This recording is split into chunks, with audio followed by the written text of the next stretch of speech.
we can make a difference. BBC Radio Manchester. Yeah, that's right. We do love to see the impact that you can have on your community. Well, Tameside mum Vicki Brocklehurst is currently campaigning to raise awareness of strokes in young people. It's after her son, Ben, died, aged 17. Vicki is with us on the programme this afternoon. Vicki, thank you very much for being with us. First of all, what kind of person was Ben? Oh, Ben was a very cheeky chappy. He was the typical 17-year-old. He loved his friends, loved his family. He was enjoying life at college, training to be a joiner and carpenter. He loved being outdoors. He had a very deep love of chocolate and a very, very deep love of his little sister Lucy. Always. They were like peas in a pod. And he also loved to travel as well. And did you have any idea that he had any heart problems? He didn't have any heart problems whatsoever. There was nothing medically wrong with him up until the time of his stroke at all. Okay. And I guess since this, you will have, seen through your own research how common it is for young people to die of strokes. What have you found out on that front? It really is. From the time after Ben had his stroke, I received so many messages off younger people, telling me that they'd had a stroke, but that they'd been sent away from the doctors, maybe being told it was a migraine or, vertigo, something like that, when in fact they were actually suffering with a stroke. But because of their age, stroke just isn't really thought about at the time, maybe until symptoms become a little bit more apparent. And now you've come across the charity Different Strokes, who you're working with. Just tell us what that has done for you. I found Different Strokes only a couple of months after losing Ben, when I was doing a little bit of research into strokes in younger people. And from the first message, they've been nothing but supportive of me, even though Ben wasn't a stroke survivor. They've welcomed me with open arms, and their charity is absolutely amazing. Their aim is to help younger stroke survivors reclaim their lives. They run a peer support for them, and they're just so helpful and friendly. I can't praise them enough, really, for all the support they've given me. And what's the focus been on this campaign?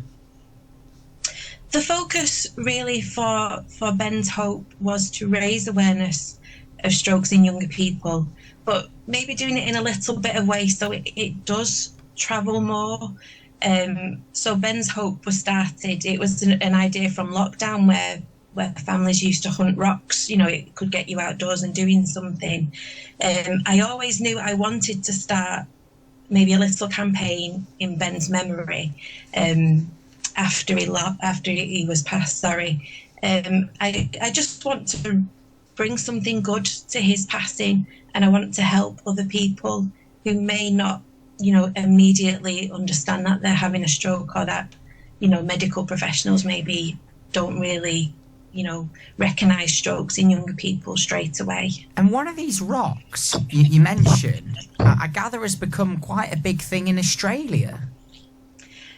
Yes, so that there has been a few rocks up and down, not only Great Britain, but we've had some travel to Las Vegas, to Disney World, Tenerife, Iceland, Dusseldorf, so many places. It's so amazing to see.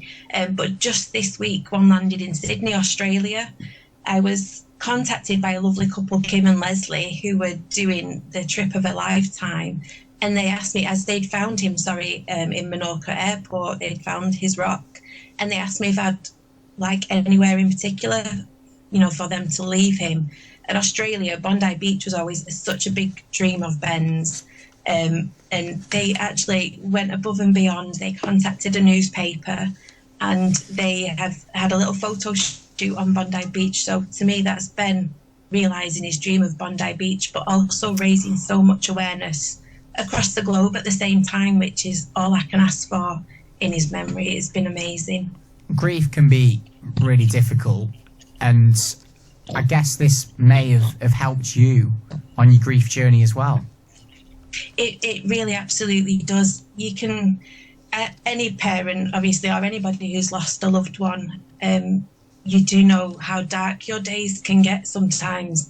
And this has been like a light at the end of the tunnel, not only for me, but my family as well. And we're all so much enjoying watching Ben's Hope Brock's travel, because it just feels like he's getting about. He's doing what he always wanted to do, what he always dreamed of doing, and it's to so many places. But even his little sister's getting involved. She paints some rocks, and she's written a couple of the information sheets that go out with them. So it really is very much a family thing.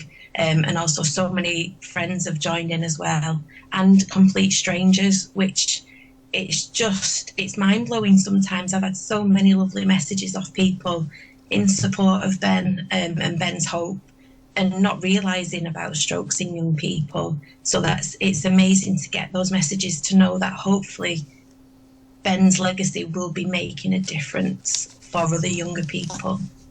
And how are you after all of this?